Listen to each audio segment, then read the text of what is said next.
이번에 그 한국당 박덕흠 의원이 후보자를 막 질타를 하지 않았습니까? 문재인 정부 국토부 정책과는 정반대의 길을 걸어오셨다고 하는데 그 점에 대해서 국민들이 많이 실망하고 계십니다. 그리고 또 저 민경욱 의원 같은 경우에도 청와대 대변인의 상가 투자를 강하게 비판하셨는데 이분도 인천에 전셋집 두고 강남에 아파트 2채 갖고 계시거든요. 문제는 뭐냐면 이분들이 지금 국토위 소속이잖아요. 그러니까요. 이해 충돌 아닙니까? 이거 사실 이거? 이해충돌 방지법도 우리가 정확하게 엄격하게 적용하는 게 옳죠. 네. 그리고 이런 상황이면 국토위에 오지 못하시는 그렇죠. 상황이 그렇게 되는 했었어야 게 되는 맞죠. 거죠. 네. 예. 근데 이제 그 다주택자 현황을 보니까 국회의원의 40.5%가 다주택자다 이런 통계가 있어요.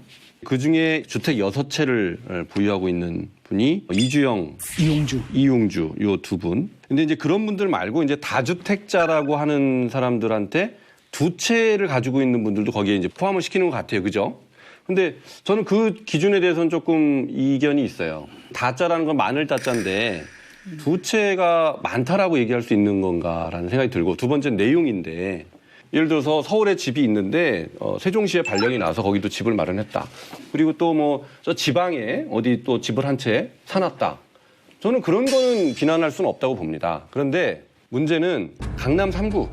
그러니까 집값이 굉장히 오를 것으로 예상되는 이런 쪽에 이제 집을 2채 이상 갖고 있는 경우가 우리가 주된 이제 비판을 해야 되는 대상이다 이렇게 보는데 국회의원 중에 71명이 강남 3구에 주택을 보유를 하고 있어요. 그런데 강남 3구에는 지역구가 8개밖에 없어요. 8개.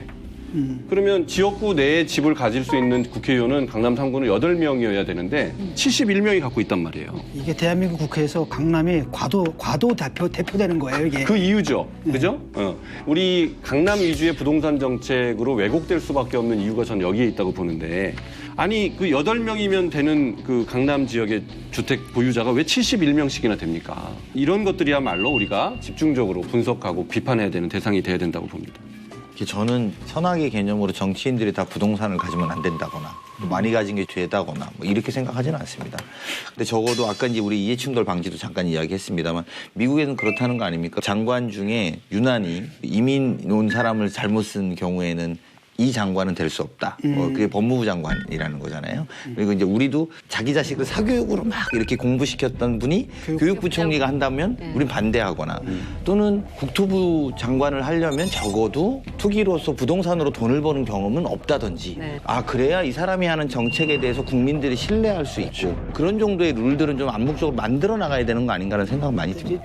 아니 사실은 국회 내부의 그 윤리위원회 같은 그 경우에 그 운영을 진짜 엄격히 해서 이해충돌방지법이 만들어지면 지금 얘기하신 것처럼 이러이러한 사람들은 이런 상임위에는 가면 안 된다든가 하는 자기 내부 규정을 만들어서 조정하고 충분히 그 운영할 수 있다고 생각하거든요.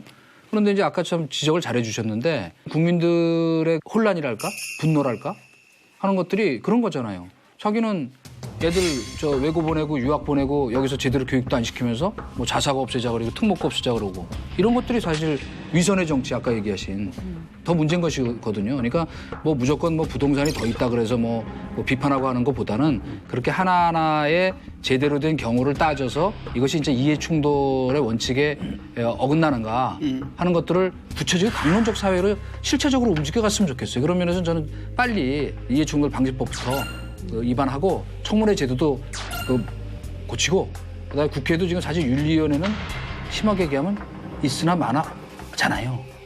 그러니까 그것도 제대로 운영을 해서 진짜 윤리심사 해가지고 잘못된 사람은 미국처럼 국회의장이 불러내가지고 저 1시간 동안 서 있게 하는 벌도 주고 뭐 이런 게 자꾸 축적이 돼가야 되지 않을까.